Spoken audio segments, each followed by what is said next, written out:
And come to order.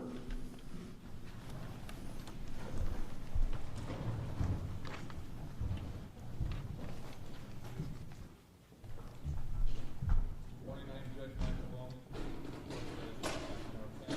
Welcome to Department 24. Due to the pandemic and need social distance in this matter to be heard remotely to accommodate public right access, as well as victims' right, victims' family.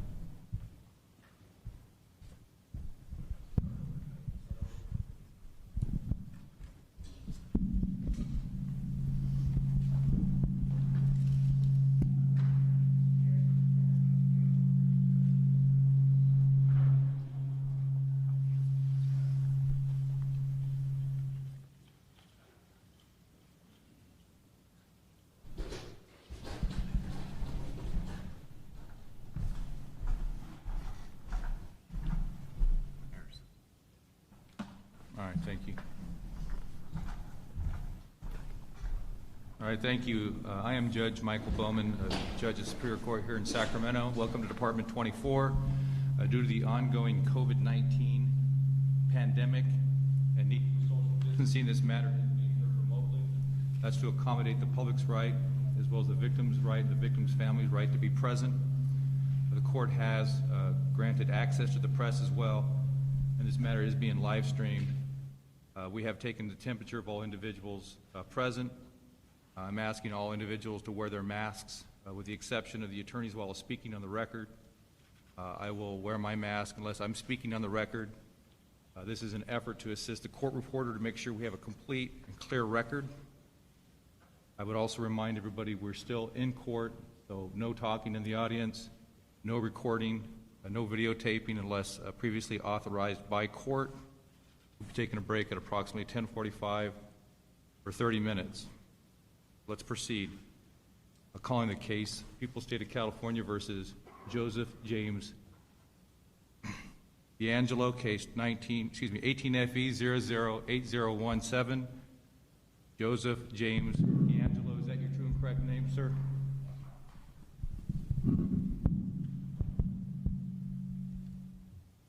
Is that your true name, sir? Yes, Your Honor. Thank you. Can I have the attorneys state their names for the record, please, starting with the defense? Alice Michael on behalf of Mr. DeAngelo. Thank you. Joe Cress representing Mr. DeAngelo. Thank you. Diane Howard on behalf of Mr. DeAngelo. All right, thank you. Can I have, please, the elected prosecutors from each county please stand and identify themselves? Good morning, Your Honor. Anne Marie Schubert, Sacramento County District Attorney. Good morning. Good morning, Your Honor. Greg Totten, Ventura County District Attorney. Thank you. Good morning. I'm Joyce Dudley, Santa Barbara County's District Attorney. Thank you. Good morning. Dinah Becton, Contra Costa County District Attorney. Thank you. Good morning, Your Honor.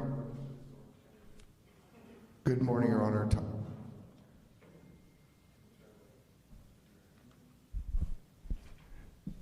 Testing. Good morning, Your Honor. Todd Spitzer, District Attorney, Orange County. Thank you. Good morning, Your Honor. Tori Verber Salazar on behalf of the people of San Joaquin County. Thank you. Good morning. Jeff Reisig, Yolo County District Attorney. Thank you. Good morning, Your Honor. Nancy O'Malley, Alameda County District Attorney. Thank you. Good morning, Your Honor. Tim Ward, Tulare County District Attorney.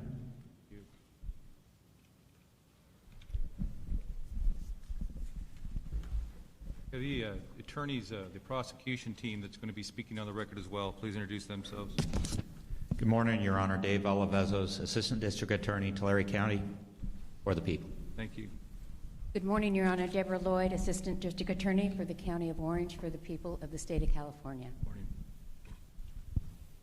Good morning, Your Honor. Amy Holliday, Assistant Chief Deputy District Attorney from Sacramento County on behalf of the people. Good morning, Your Honor. Tin Vu Ho, Assistant Chief District Attorney, Sacramento County, on behalf of the people. Thank you. Thank you. Good morning, Your Honor. Kelly Duncan, Chief Deputy District Attorney, Santa Barbara County, for the people of the state of California. Thank you. Good morning, Your Honor.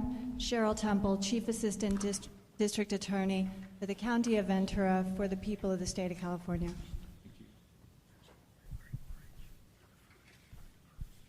Good morning, Your Honor. Venus Johnson, Chief Assistant District Attorney for the County of Contra Costa on behalf of the people of the state of California. Morning. Good morning, Your Honor. Todd Spitzer, District Attorney, Orange County, on behalf of the people of Orange County and the people of the state of California. Thank you, sir. My understanding there's a change of plea and disposition in this matter.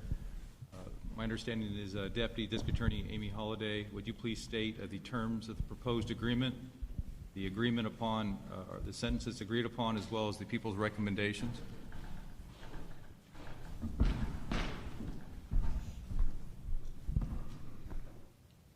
Good morning, Your Honor.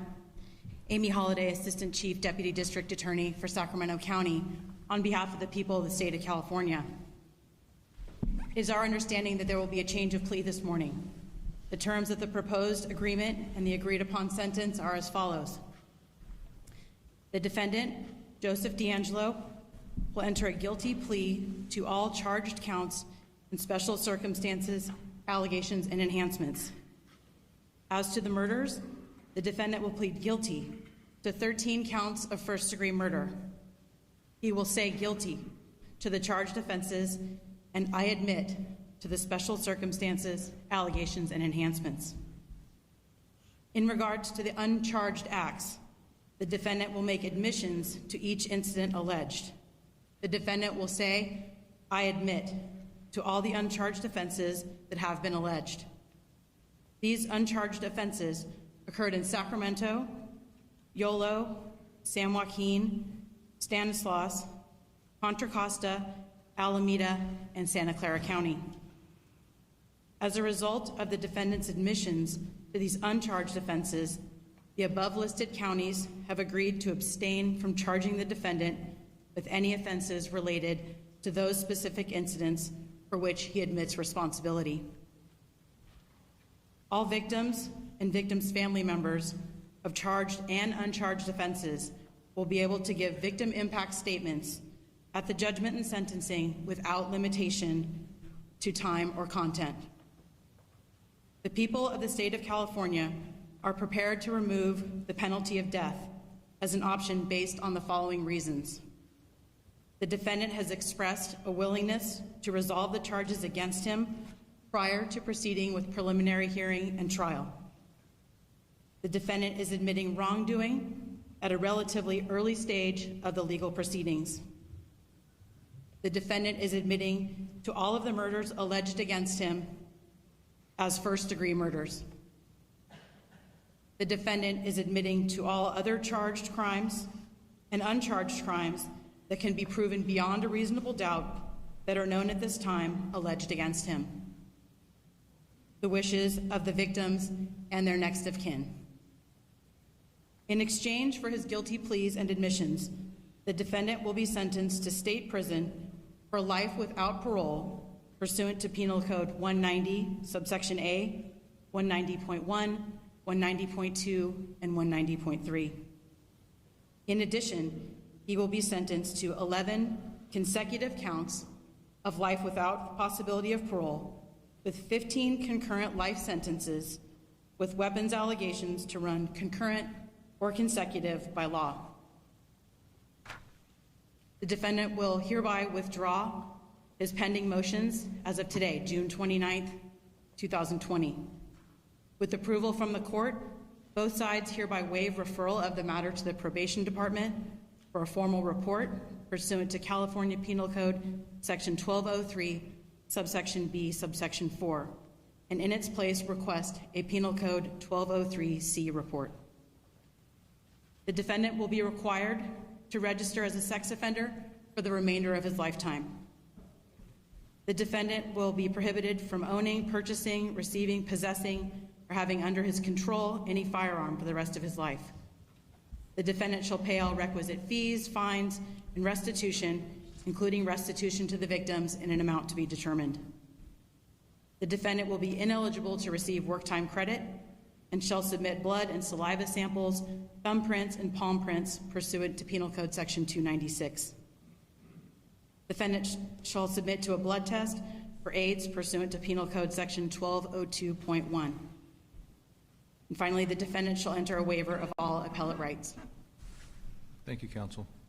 At this time, Your Honor, would you like the reasons for the disposition? Yes, please. Your Honor, the reason for the disposition is as follows. The defendant's known crimes stretch over a 10-year period from 1975 through 1986. His identity was not discovered until 2018, and he was subsequently arrested on April 24th, 2018. Today, all of the crimes alleged are between 34 and 45 years old. During the time we have waited for the identity of this person who committed these crimes to be discovered, many of the victims, witnesses, and law enforcement personnel involved have passed away. Now, as we wait for the legal proceedings to move forward, many of the victims, witnesses, and law enforcement are in their 80s and 90s. Many of these people, all deeply affected by these crimes, may not be with us at the time of jury trial. The family members of the murder victims have waited for decades for justice for their loved ones. The sexual assault victims have waited decades for justice. The men whose wives or girlfriends were sexually assaulted have waited decades for justice. The final resolution of this case at this time will allow the remaining victims and family members of the victims to hear the defendant admit that he committed these acts and crimes, and will allow them to be heard at the time of sentencing. The current state of the COVID-19 pandemic has also contributed to the reasons for this disposition. The preliminary hearing was scheduled to have started this past May. It had to be postponed because of court closures and the dangers of bringing elderly or high-risk individuals into the courtroom in a public setting. The pandemic has also caused the availability of courtrooms and jurors to be limited because of social distancing requirements. All of this has contributed to extending the timeline for the preliminary hearing and the jury trial, and may further impact the availability of our victims and witnesses in the future. They deserve the opportunity, the victims and the next of kin, to be present when the verdicts are finally read. The time for justice stands in front of us now. In the interest of justice for the victims, the families, and the communities which we serve, this plea at this time is in the best interest of the people of the state of California. Thank you, counsel. Defense counsel, is that your understanding of the agreement? Yes, Your Honor. Thank you. You waive a full reading of the charging document? Yes, Your Honor. Mr. DeAngelo, at any time during this hearing, if you do not understand what is taking place, or if you have any questions, please stop, and the court will either answer your questions or I'll ask counsel to answer any questions that you have. Do you understand, sir?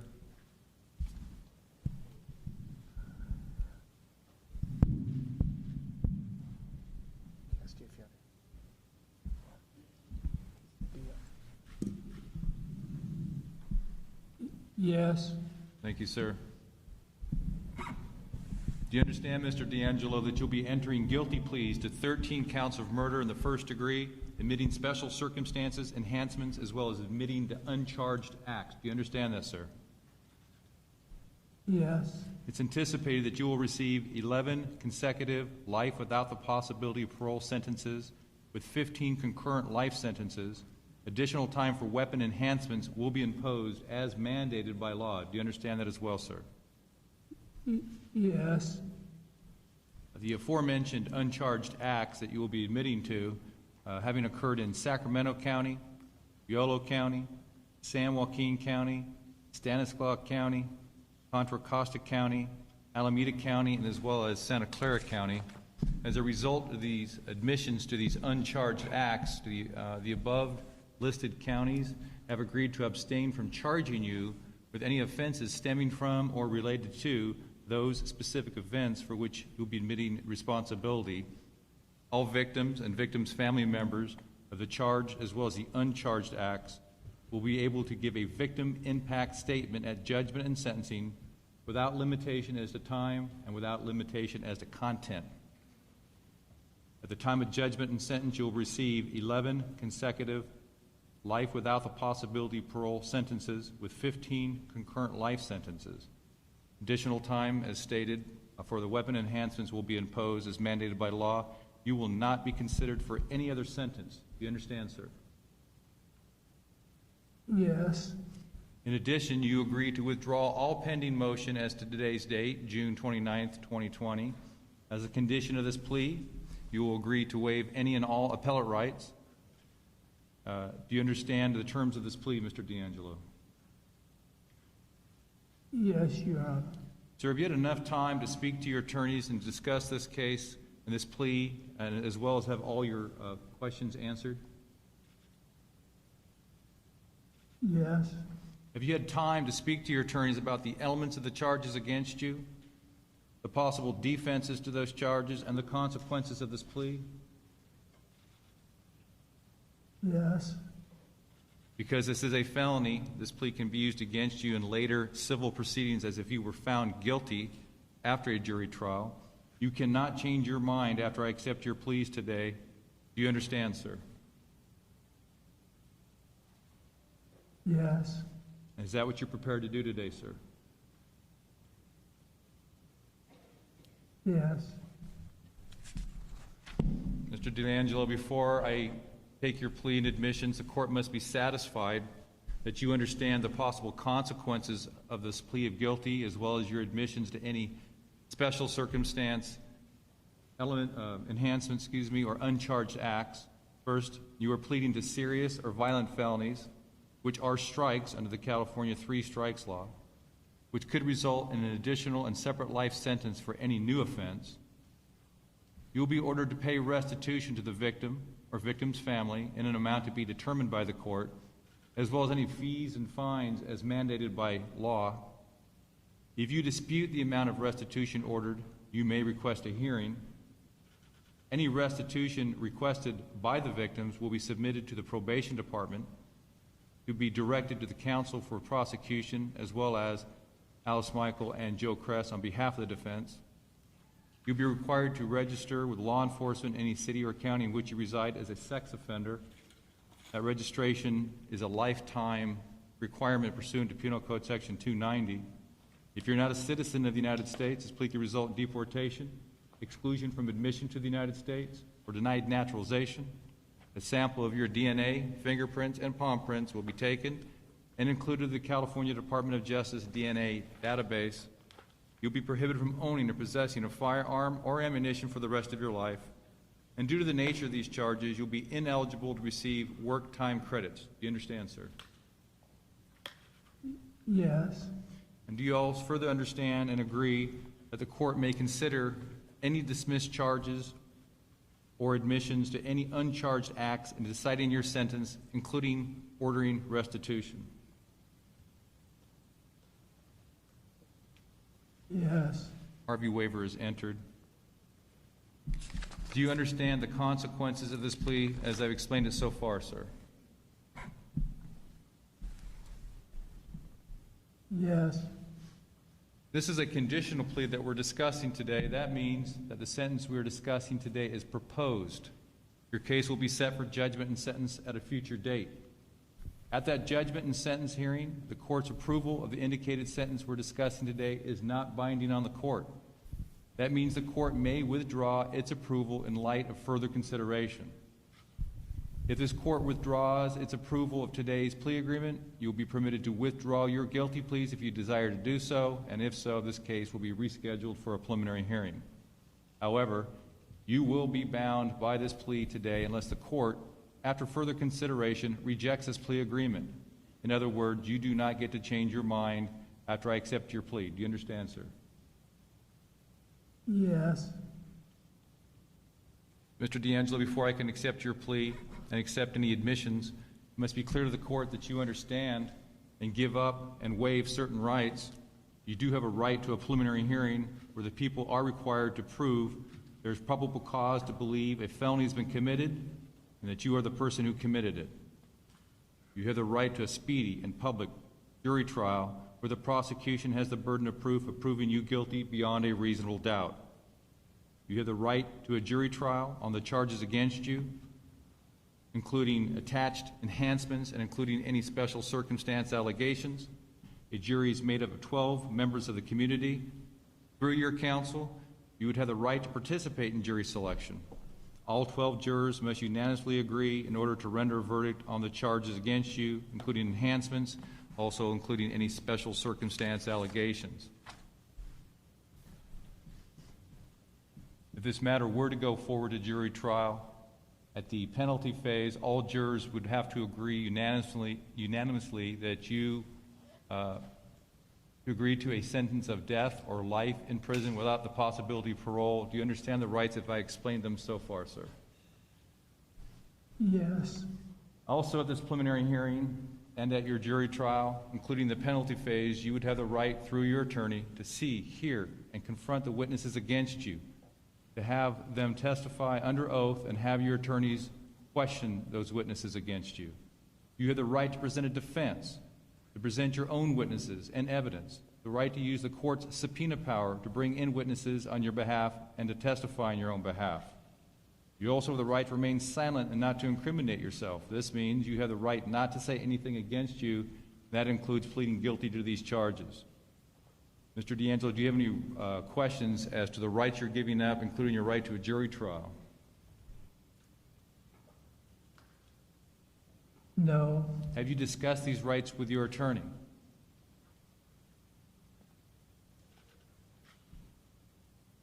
Yes. Do you understand that pleading guilty and making these admissions will be giving up all of these rights? Yes. Is that what you wish to do?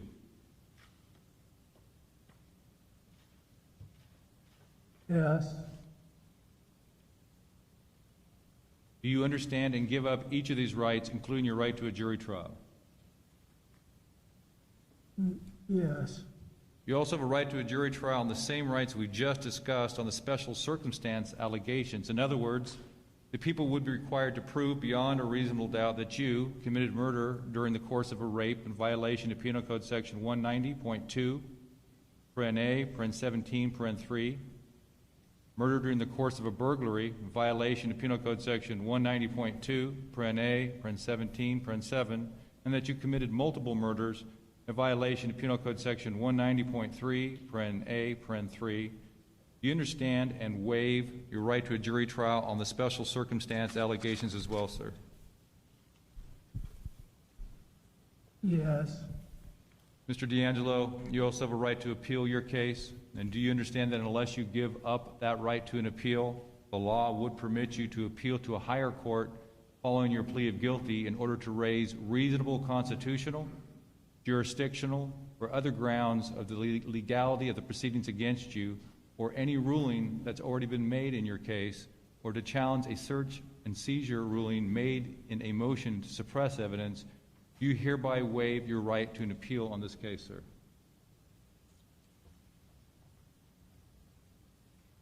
Yes. Sir, has any promises been made to you that we've not stated here in open court? No. Has any member of your family or yourself been threatened or coerced in any way for you to enter this plea? No. Are you entering this plea and admission freely and voluntarily after fully discussing it with your attorney because it is what you want to do and you believe it is in your best interest? Yes. Are you at this time under the influence of any alcohol, drug, or medication that could affect your judgment or ability to enter this plea? No. Have you taken any medication, drugs, or pills, or alcohol in the last 24 hours? No. Counsel, have you discussed the consequences of this plea with Mr. DeAngelo, and are you satisfied that his plea is knowing, intelligent, voluntary, and he is competent to enter this plea? Yes, Your Honor. Counsel, have you discussed the elements of the charges against your client, all the possible defenses to those charges, and the consequences of this plea? Yes, Your Honor. And do you feel he is competent to enter this plea? We do, Your Honor. And do you consent to the entry of this plea? Yes, Your Honor. Are the terms of the plea, as I've explained them thus far, accurate? Yes, Your Honor. And do you join in the waivers, including the defendant's right to a preliminary hearing as well as trial, right by a jury trial, excuse me? We do, Your Honor. All right, can each attorney from each county, could you please state whether or not you waive your right to a preliminary hearing as well as your right to a jury trial? Starting with, let's start with the representatives from Tulare County. Yes, we do, Your Honor. Thank you. Santa Barbara County. Yes, we do, Your Honor. Ventura County. Yes, we do, Your Honor. Contra Costa County. Yes, Your Honor. Orange County. Yes, we do, Your Honor. Sacramento County. Yes, we do, Your Honor. San Joaquin County.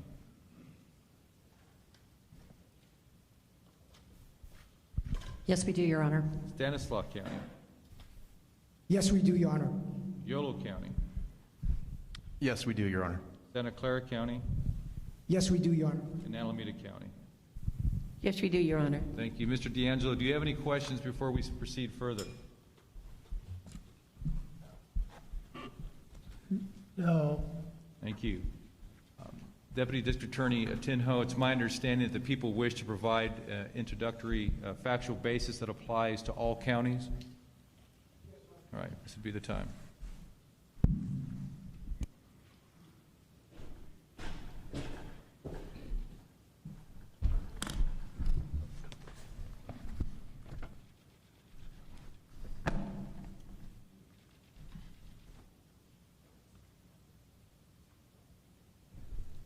The scope of Joseph DeAngelo's crime spree is simply staggering, encompassing 13 known murders and almost 50 rapes between 1975 and 1986. His monikers reflect the sweeping geographical impact of his crimes: the Visalia ransacker, the East Area rapist, the original Night Stalker, and the Golden State Killer. Each time he escaped, slipping away silently into the night, leaving communities terrified for years. For over 40 years, the biggest question remained unanswered: who was the serial killer and rapist? Detectives from counties throughout the state poured endless resources into answering that one question. Even after retiring, detectives continued to investigate the case that haunted them. Generations of law enforcement never gave up, and neither did the prosecutors from those counties. In June of 2016, the Sacramento Sheriff's Department partnered with the FBI and other law enforcement agencies by offering a $50,000 reward for information leading to the identification of this person. This announcement came at a press conference held 40 years after the first known rape in Sacramento. Within months of that press conference, Sacramento District Attorney Anne Marie Schubert convened a meeting of all involved counties, including the elected district attorneys, asking each to dedicate more resources to answer that question. Those DA's offices responded: Ventura, Orange, Santa Barbara, Tulare, Alameda, Contra Costa, Stanislaus, San Joaquin, Santa Clara, and Sacramento answered the call. In the fall of 2017, Contra Costa Assistant Chief Investigator Paul Holes asked District Attorney Schubert to assist in using a new DNA tool, Investigative Genetic Genealogy, IGG, to possibly develop a lead in the case. Investigator Holes collaborated with the Ventura County District Attorney's Office, which had located an unopened sexual assault kit collected from the homicides of Lyman and Charlene Smith, in which Charlene was sexually assaulted. In January of 2018, a semen from the vaginal sample in Charlene's kit was used to develop a specialized DNA profile intended for investigative genetic genealogy. The DNA profile can be uploaded to a publicly available genetic genealogy database where a list of names of potential relatives of the killer was provided. No DNA and no other genetic information from these potential relatives was shared with law enforcement. A working group comprised of Paul Holes, Steve Kramer, Division Counsel for the LA Field Office of the FBI, genealogist Barbara Ray Ventnor, and Sacramento District Attorney's Office Lieutenant Kurt Campbell and Investigative Assistant Monica Jakowski began the laborious process of building family trees. On March the 18th, 2018, Sacramento DA Investigative Assistant Jakowski notified the team, quote, "We just found another guy." And the answer to that one question that has gone unanswered for over 40 years revealed itself. This investigation uncovered the following about Joseph DeAngelo. He grew up in Rancho Cordova. He served in the military. He was engaged to a woman named Bonnie, a name uttered during an ear sexual assault in Yolo County. He was employed as a police officer near Visalia during the ransacking series. He left Tulare County after the Officer McGowan shooting. And then he worked as an Auburn police officer during the same time period as the East Area Rapist series, but was fired for shoplifting dog repellent. DeAngelo then moved to Southern California before returning to Sacramento. The Sacramento Sheriff's Department began following Joseph DeAngelo. On April the 23rd, 2018, using an empty garbage truck, detectives collected trash discarded by Joseph DeAngelo from his garbage can, which was placed on the public street for collection. The Sacramento County District Attorney Crime Lab tested tissue found in that trash and developed a DNA profile that matched not only the defendant, but also matched the DNA profile of the perpetrator in 3 Contra Costa rapes and 8 murders in Southern California. On April the 24th, 2018, Joseph DeAngelo was arrested while standing on the driveway of his residence in Citrus Heights. Detectives interviewed the defendant after his arrest, confronting him with the sexual assaults in the East Area Rapist series and the murder of Brian and Katie Majori. They mentioned the overwhelming DNA evidence against him regarding the murder of the Smiths in Ventura and Sherry Domingo and Greg Sanchez in Santa Barbara. Just a few hours before the interview, detectives observed DeAngelo vigorously working on his yard, jumping in and out of his truck and lifting heavy objects. Just a week before, he was seen racing his motorcycle on the freeway at high rates of speed, weaving in and out of traffic, and performing sophisticated counter-surveillance maneuvers. Now, sitting in the interview room, he feigned feeble incoherence. But this wasn't the first time he did so. When store security detained DeAngelo in 1979 for shoplifting dog repellent and a hammer, he pretended to suffer a heart attack and then fought with them to the point where they had to tie him down to a chair. When the deputies arrived, he rolled around in his chair, talked in circles, and screamed incoherently. Later that day, DeAngelo admitted to the deputies that he just pretended to act crazy to avoid getting in trouble. A short while later, while sitting alone in the interview room on April the 24th, 2018, Joseph DeAngelo began to talk to himself. And among other things, said, "I did all that. I didn't have the strength to push him out. He made me. He went with me. It was like in my head. I mean, he's a part of me. I didn't want to do those things. I pushed Jerry out and had a happy life. I did all those things. I've destroyed all their lives. So now, I got to pay the price." So today, 45 years after it first started, both the people and the defendant are prepared to proceed to a resolution in these cases. Thank you, counsel. And Your Honor, now we have the factual basis for Tulare County. All right, very good. Let me ask defense counsel, first of all, as to the initial factual basis, do you wish to be heard? No, Your Honor. Thank you.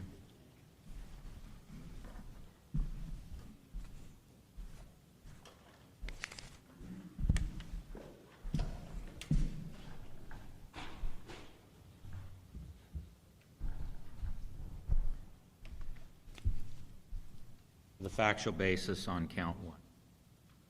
Claude Snelling was a journalism professor at College of Sequoias in 1975 and the father of 16-year-old Beth Snelling, who had become a target of the Visalia ransacker in the months and weeks leading up to September of 1975.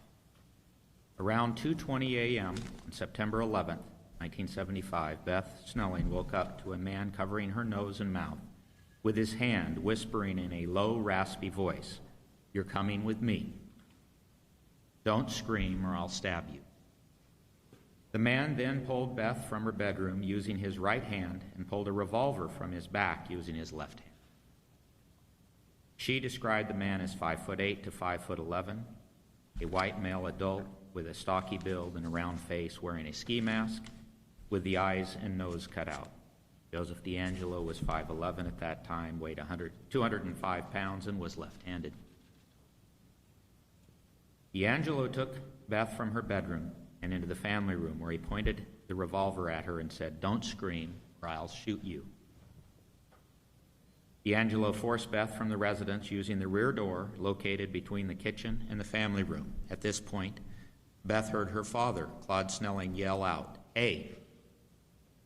and began running towards her and DeAngelo.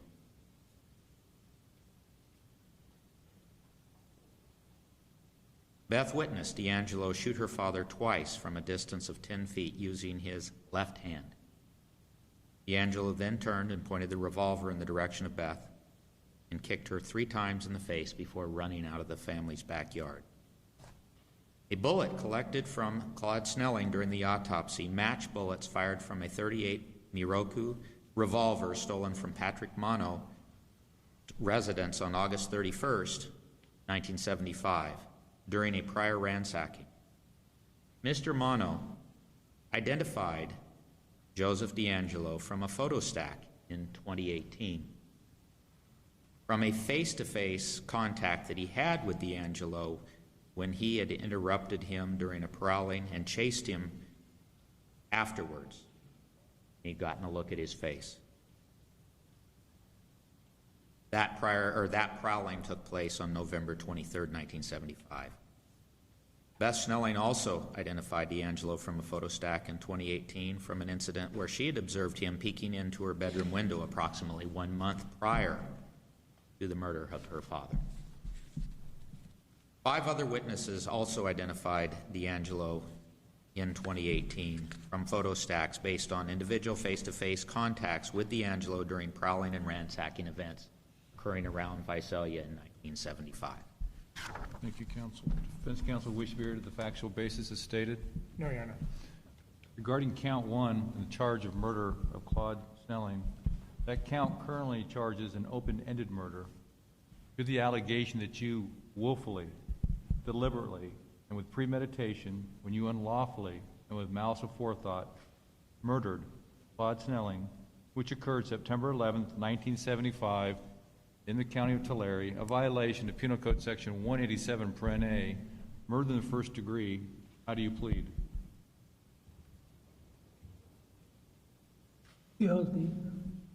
There's also an allegation that you personally used a firearm in the course of that murder in violation of Penal Code Section 12022.5. Do you admit or deny?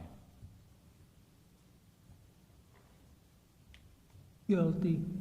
You admit or deny, sir? I admit. Regarding the uncharged act of kidnapping with intent to commit rape of Elizabeth Snelling, having occurred on September 11th, 1975, in the county of Tulare, a violation of Penal Code Section 209, do you admit or deny? I admit. Thank you. Counsel? Factual basis for the uncharged attempted murder of Detective William McGowan. The Visalia ransacker committed over 100 burglaries between April of 1974 and December of 1975 in the city of Visalia. Following the murder of Claude Snelling, efforts to apprehend the ransacker increased and included a plan to trap him during a prowling incident based at locations where he might be expected to return. On the evening of December 10, 1975, in an area that had recent ransacker activity, the Visalia Police Department set up a perimeter and set out to wait and see if the ransacker would return. Detective William McGowan held a position in the garage of a residence where he believed the ransacker might make an appearance based on prowling incidents that had occurred at that residence in the recent past. While positioned in the garage, Detective McGowan observed a subject walk down the side of the garage towards the rear of the residence. Detective McGowan described the subject as a white male adult, 5'10", with light blonde hair, a round baby face. Based on his observations, McGowan later assisted in the creation of a composite sketch that clearly resembled Joseph DeAngelo. Detective McGowan approached DeAngelo from behind with a flashlight. When DeAngelo turned, Detective McGowan observed that he was wearing a black ski cap that was rolled up. Detective McGowan had his firearm out and announced himself as a police officer, stating, "Police, what are you doing here?" DeAngelo began screaming, "Oh my God, don't hurt me. Oh my God, don't hurt me." DeAngelo removed the ski cap and started running through the backyard of the residence towards the fence. Detective McGowan shot into the ground as a warning, but DeAngelo continued to run. Eventually, DeAngelo stopped on the other side of a slate fence, and Detective McGowan illuminated his face. DeAngelo stated, "I give up. See, I've got my hands up." Detective McGowan observed DeAngelo's right hand and demanded DeAngelo raise his left hand that was out of view. Detective McGowan began to climb the fence and to detain DeAngelo. DeAngelo pulled a revolver from his left jacket pocket and shot at McGowan, hitting his flashlight. DeAngelo then ran off into the dark. Detective McGowan received several cuts to his face that required medical attention. Thank you. Defense wish to be heard as to the factual basis? No, Your Honor. Thank you. Regarding the uncharged act of attempted murder of Officer Bill McGowan having occurred on December 10th, 1975 in the County of Tulare, a violation of Penal Code Section 664/187, do you admit or deny, sir? I admit. Court finds that Mr. DeAngelo has made a knowing, voluntary, intelligent waiver of his rights to a jury trial, to confrontation, and against self-incrimination. Court further finds this plea and admissions are voluntary, and with the understanding of the nature of these charges and the uncharged crimes as well as the consequences of this plea, court finds the factual basis for the plea and the admissions. Do the people accept the plea and the conditions stated on the record? We do, Your Honor. Court accepts the plea and the conditions stated on the record, and based on the guilty pleas as well as the admissions as alleged in count 1, court finds Mr. DeAngelo guilty, murder, Claude Snelling, violation of Penal Code Section 187(a), murder in the first degree. Court further finds the personal use of a firearm to be true in violation of Penal Code Section 12022.5 based on his admission. The people waive referral of this matter to Probation Department for a formal report pursuant to California Penal Code Section 1203(b)(4), and in its place request a 1203C report. We do. The defense likewise waive? Yes, we would join in that request. All right, thank you. Anything else on this matter before we proceed? No, Your Honor. Thank you, counsel. And the representative from Santa Barbara, please approach.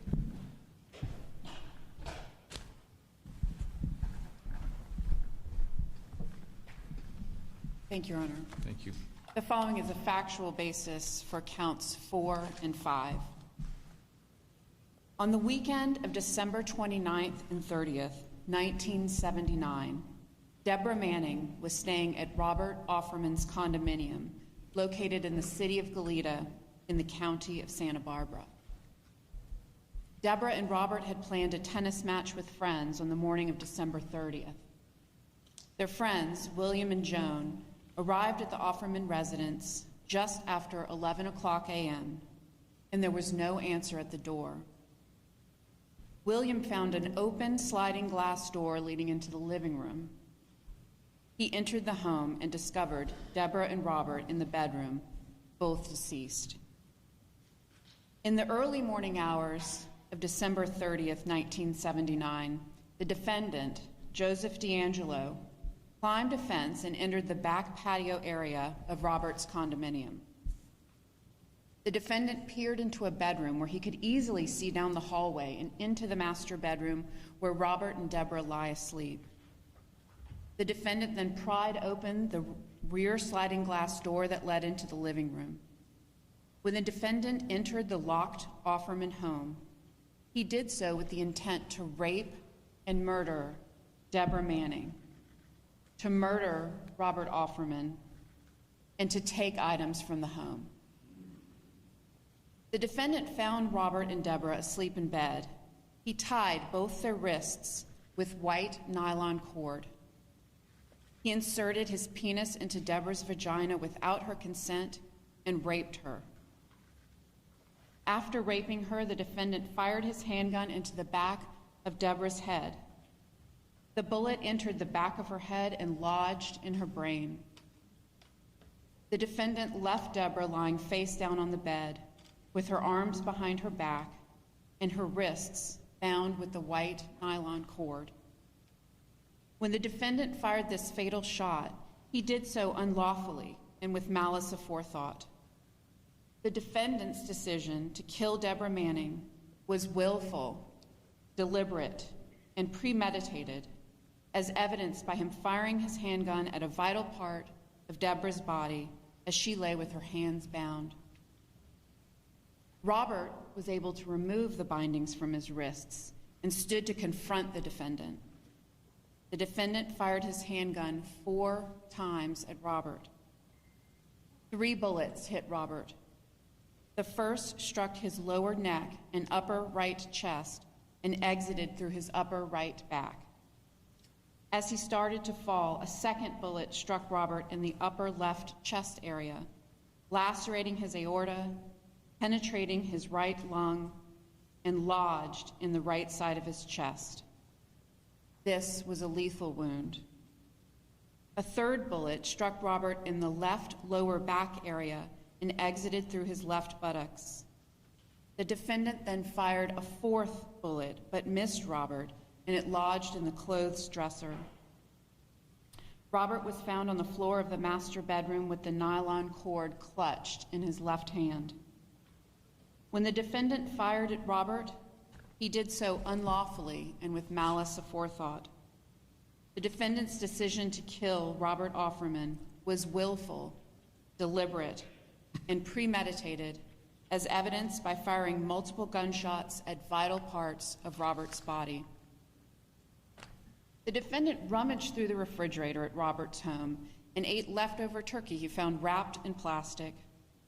A discarded turkey bone was located just inside the sliding glass door where the defendant broke into the home, and a plastic bag containing scraps of cooked turkey was found on the patio just outside that same sliding glass door.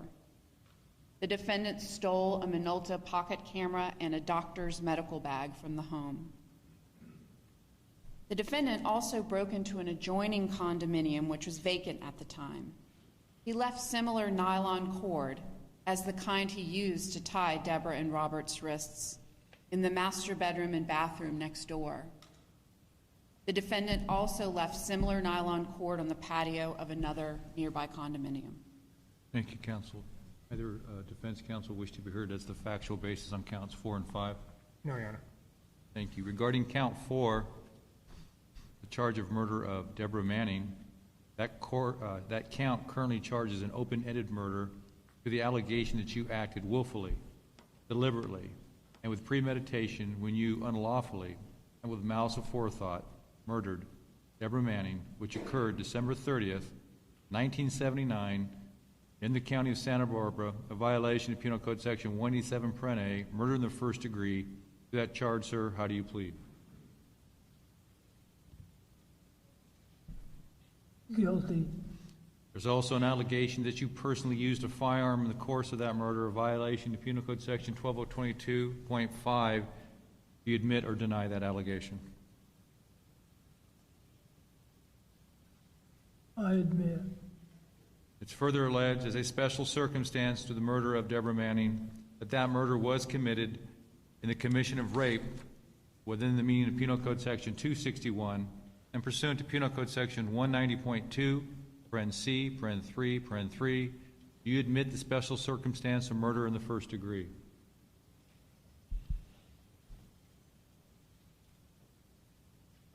I admit.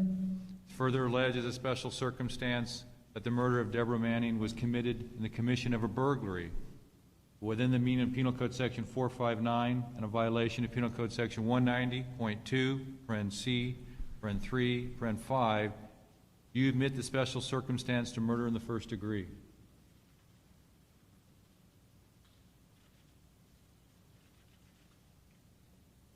I admit.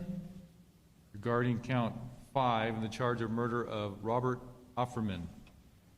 That count currently charges an open-ended murder to the allegation that you acted willfully, deliberately, and with premeditation when you unlawfully and with malice aforethought murdered Robert Offerman, which occurred December 30th, 1979 in the county of Santa Barbara, a violation of Penal Code Section 187, Paren A, murder in the first degree. How do you plead?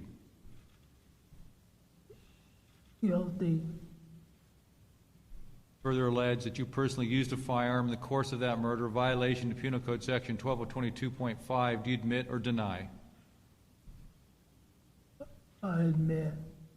It's further alleged as a special circumstance in the murder of Robert Offerman that that murder was committed in the commission of a burglary within the meaning of Penal Code Section 459 and a violation of Penal Code Section 190.2, Paren C, Paren 3, Paren 5. Do you admit the special circumstance to murder in the first degree?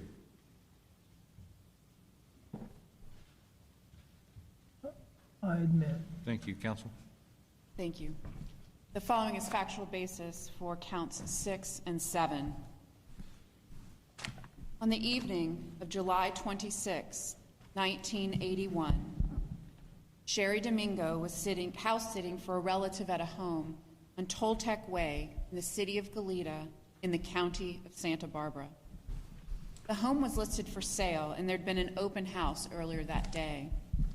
Greg Sanchez, Sherry's friend, came over to spend the night on July 26th. The home on Toltec Way is located approximately half a mile from the Offerman residence. San Jose Creek, a heavily wooded dry creek bed, runs alongside both properties. In the late morning on July 27th, 1979, a realtor arrived at the home on Toltec Way to show the house to a potential buyer. The realtor tried to use his pass key to open the front door, but the security chain was still engaged from the inside. The realtor walked around the house and found a rear sliding glass door open. He went inside and saw Greg on the bedroom floor, obviously deceased, and called 911. In the early morning hours of July 27, 1979, the defendant, Joseph DeAngelo, removed a screen from an unlocked bathroom window at the home where Sherry and Greg were asleep in the master bedroom. The defendant reached inside the window and unlocked a door that leads into the bathroom from the rear yard. When the defendant entered the locked home on Toltec Way, he did so with the intent to rape and murder Sherry Domingo and to murder Greg Sanchez.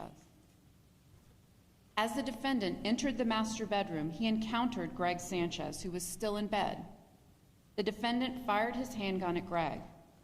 The bullet struck Greg's left cheek. This was a non-fatal wound. Greg, bleeding from the gunshot wound to his face, stood up to encounter the defendant. The defendant then forcefully beat Greg in the head with a blunt instrument, delivering 24 wounds and tears. None of these wounds was instantaneously lethal, and Greg later died due to massive brain damage and hemorrhaging from the blunt force trauma. After beating Greg to death, the defendant emptied the hanging clothes from the closet on top of Greg to conceal his body. When the defendant savagely beat Greg 24 times in the head, the defendant did so unlawfully and with malice aforethought. The defendant's decision to kill Greg Sanchez was willful, deliberate, and premeditated, as evidenced by beating him in the head at least 24 times, causing massive brain damage and bleeding, after shooting him once in the face was unsuccessful in killing him. The defendant forced Sherry onto her stomach in bed. He tied her wrists together, then brought her ankles to her wrists and bound them to her wrists. The defendant inserted his penis into Sherry's vagina without her consent and raped her. The defendant then beat Sherry in the head more than 10 times with the same weapon he used to kill Greg. One of the blows to Sherry's head caused a large, gaping wound and massive skull fracture on the right side of her head, which would have caused instantaneous death. The defendant removed the bindings from Sherry's wrists and ankles and covered her body with a blanket from the bed. A short length of hemp twine was found on the floor next to where Sherry lay. The blanket covering Sherry's body was later tested for biological evidence. Semen stains on the blanket were analyzed. The major male DNA profile from the stains was determined to be consistent with the defendant's DNA profile. The probability that another person randomly selected from the population will have the same DNA profile is approximately 1 in 530 quintillion African Americans, 1 in 2.8 quintillion Caucasians, and 1 in 3.4 quintillion Hispanics. This provides strong evidence that the defendant, Joseph DeAngelo, is the source of the DNA from the semen stains on this blanket. When the defendant savagely beat Sherry more than 10 times in the head, the defendant did so unlawfully and with malice aforethought. The defendant's decision to kill Sherry Domingo was willful, deliberate, and premeditated, as evidenced by tying her wrists and ankles together and beating her in the head at least 10 times with a blunt instrument. Thank you, counsel. Either defense counsel wish to be heard as to factual basis on counts 6 and 7? No, Your Honor. All right, thank you. Regarding count 6, the charge of murder of Sherry Domingo, that count currently charges an open-ended murder to the allegation that you acted willfully, deliberately, and with premeditation when you unlawfully and with malice aforethought murdered Sherry Domingo, which occurred July 27, 1979 in the county of Santa Barbara, violation of Penal Code Section 187, A, murder in the first degree. How do you plead? Guilty. Further alleged as a special circumstance to the murder of Sherry Domingo that that murder was committed in the commission of rape within the meaning of Penal Code Section 261 pursuant to Penal Code Section 190.2, paren A, paren 17, paren 3. Do you admit the special circumstance to murder in the first degree?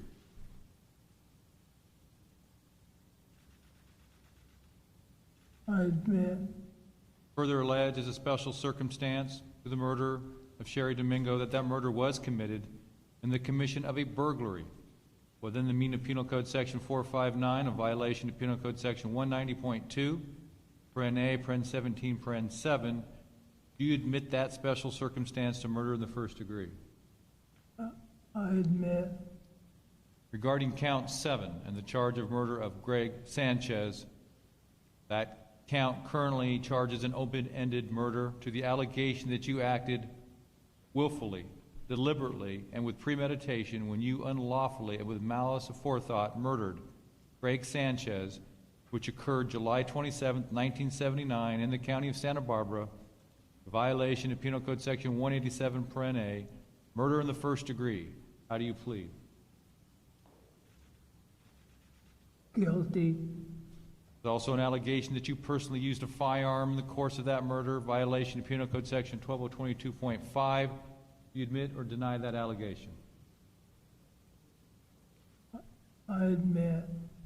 It's further alleged as a special circumstance to the murder of Greg Sanchez that that murder was committed in the commission of a burglary within the meaning of Penal Code Section 459 and a violation of Penal Code Section 190.2, paren A, paren 17, paren 7.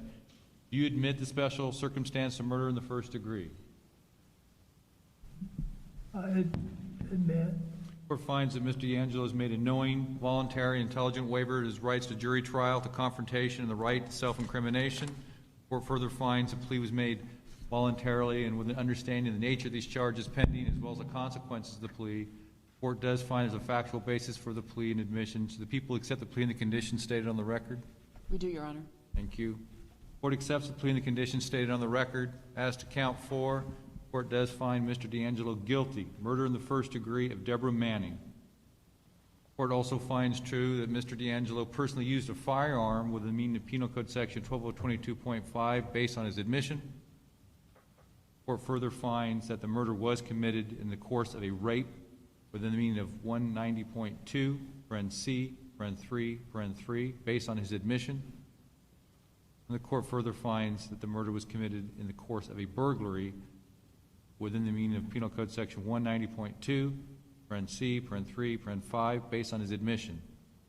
As to count 5, the court does find Mr. DeAngelo guilty of count 1, violation of Penal Code Section 187, paren A, murder in the first degree of Robert Offerman. The court further finds true that Mr. DeAngelo did personally use a firearm within the meaning of Penal Code Section 12022.5 based on his admission.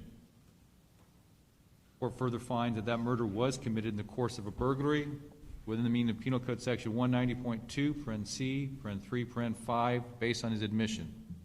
As to count 6, the court finds Mr. DeAngelo guilty, murder in the first degree, violation of Penal Code Section 187, paren A, of Sherry Domingo. The court further finds true that that murder was committed in the course of a rape within the meaning of Penal Code Section 190.2, paren A, paren 17, paren 3, based on his admission. The court further finds that murder was committed in the course of a burglary within the meaning of Penal Code Section 190.2, paren A, paren 17, paren 7, based on his admission. Count 7. The court does find Mr. DeAngelo guilty, murder in the first degree, violation of Penal Code Section 187 of Greg Sanchez. The court further finds the allegation that he personally used a firearm in violation of Penal Code Section 12022.5 to be true based on his admission. The court further finds the murder was committed in the course of a burglary within the meaning of Penal Code Section 190.2, paren A, paren 17, paren 7, based on his admission. The people waive referral to this matter to Probation Department for a formal probation report pursuant to California Penal Code Section 1203, paren 3, paren 4, and in its place request a 1203.C report. Yes, we do, Your Honor. Defense like waive as well? Yes, Your Honor. Is there anything else in this matter before we proceed? No. Thank you, counsel. Representative from Ventura, please approach the podium.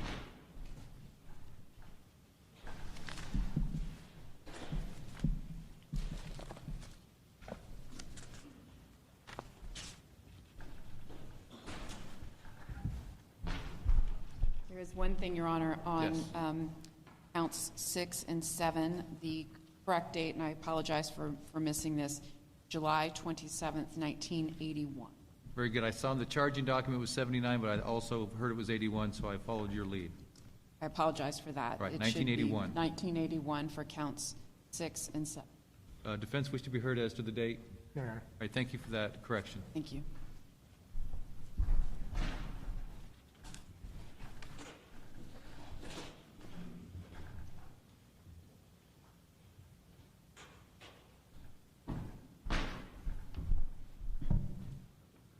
Good morning, Your Honor. Good morning. Following is a factual basis for counts 8 and 9 from Ventura County. On March 16, 1980, 43-year-old Lyman Smith, who was a former deputy district attorney for the county of Ventura, and his 34-year-old wife, Charlene Smith, were found tied up, bloody, and dead in their bed at their home located at 573 High Point Drive in Ventura. They were last known to be alive the evening of March 13th when Charlene Smith had a conversation with her former mother-in-law, Isabel, about getting ready for dinner and taking the children skiing. Isabel said that Charlene sounded the happiest she had ever heard her. 3 days later, on the afternoon of Sunday, March 16th, 1980, Lyman Smith's 12-year-old son, Gary, rode his bike to his father's and stepmother's home to do chores. He knocked on the door, got no answer, then entered through the unlocked front door. Gary saw couch cushions on the floor in the living room. Drawers were opened, and the Smiths' normally well-kept home had been ransacked, or as Gary described it, made to look as though it had been ransacked. A carton of milk and a box of crackers were left out and open. Dirty dishes and a knife were on the counter near the sink. Gary walked to the master bedroom where an alarm clock was still beeping. And there, he found his father and his stepmother, bloody and still, lying underneath their covers. Young Gary called the police and waited outside for help. A massive investigation led by the Ventura Police Department, which later included the Ventura Sheriff's Office, the Ventura County District Attorney's Bureau of Investigation, and the Federal Bureau of Investigation, has determined that this defendant, Joseph DeAngelo, entered and burglarized the home of Lyman and Charlene Smith sometime between the late night hours of March 13, 1980 and March 16, 1980. This defendant accosted the Smiths in their bedroom, and either he tied Lyman Smith's wrists together behind his back and his ankles together with drapery cord, or he forced Charlene Smith to do so. And then the defendant tightly tied Charlene Smith's wrists together behind her back, and at some point also tied her ankles together, again with drapery. That night, while her husband was tied up, the defendant raped Charlene Smith against her will by means of force, violence, duress, menace, and fear of unlawful bodily injury to herself and her husband.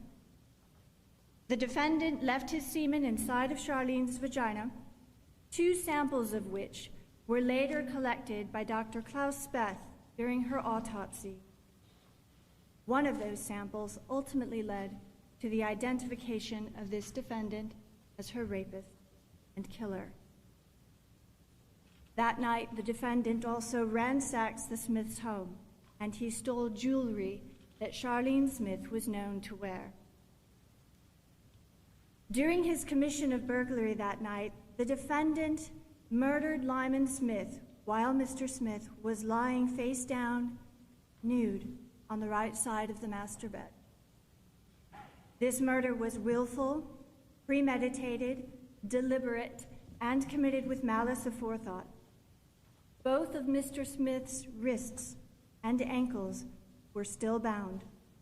His wrists behind his back, he was unable to move.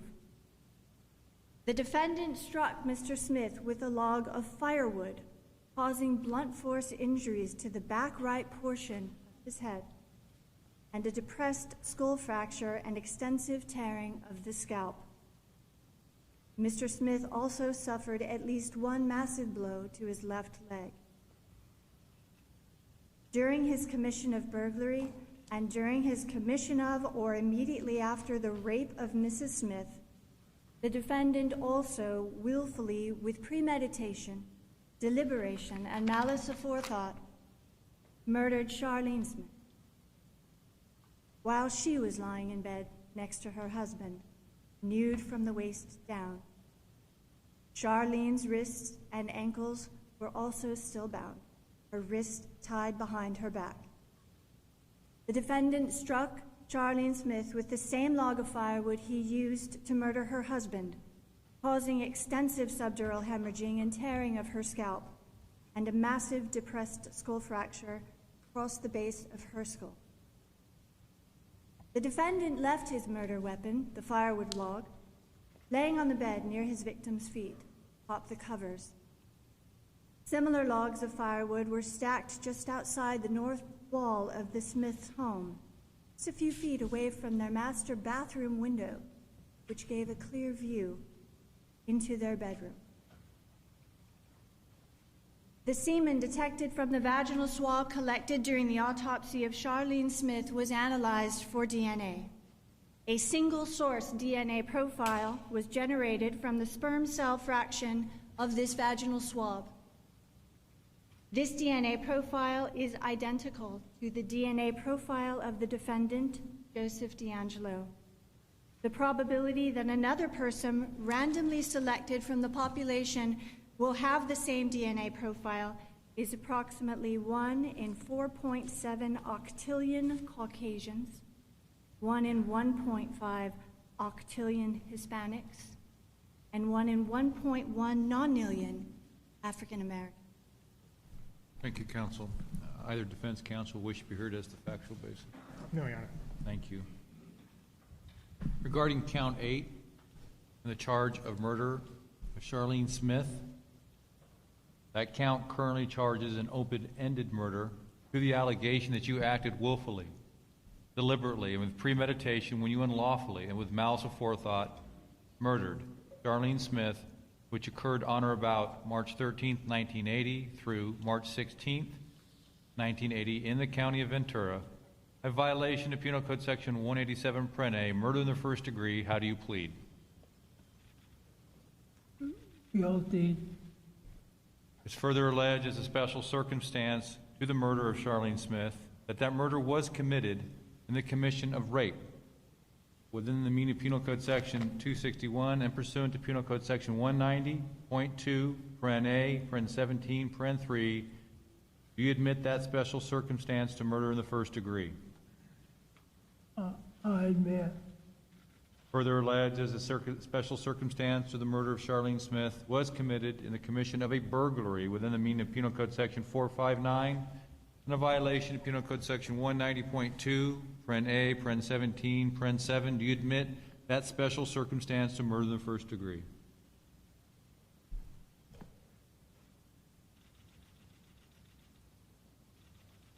I admit.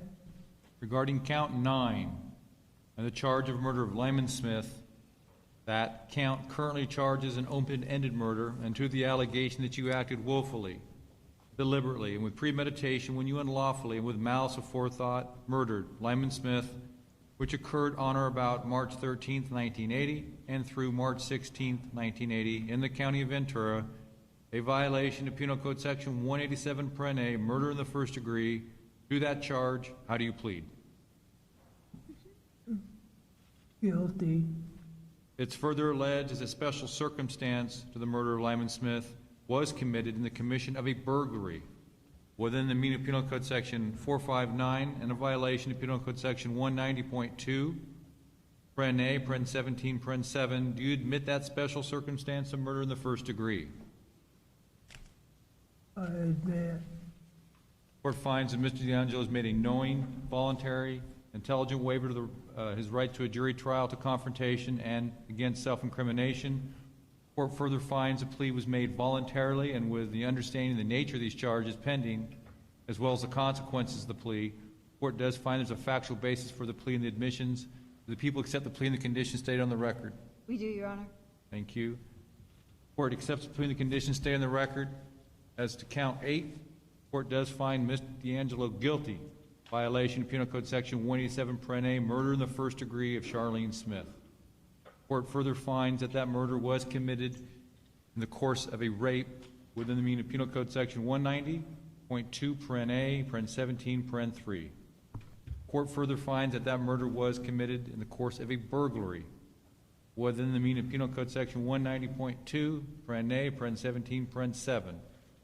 As to count 9, court does find Mr. DeAngelo guilty, violation of Penal Code Section 187, Pren A, murder in the first degree of Lyman Smith. Court further finds that that murder was committed in the course of a burglary within the meaning of Penal Code Section 190.2, Pren A, Pren 17, Pren 7, based on his admission. The people waive referral of this matter to Probation Department for a formal report pursuant to California Penal Code Section 1203, Pren B, Pren 4, and in its place request a 1203C report. Yes, we do, Your Honor. Defense waive as well. Yes, Your Honor. Anything else from either counsel on this matter? No, Your Honor. We're going to go ahead and take our morning recess. It's approximately 10:45, and we will start back up at a quarter after. Thank you, and recess. Some water.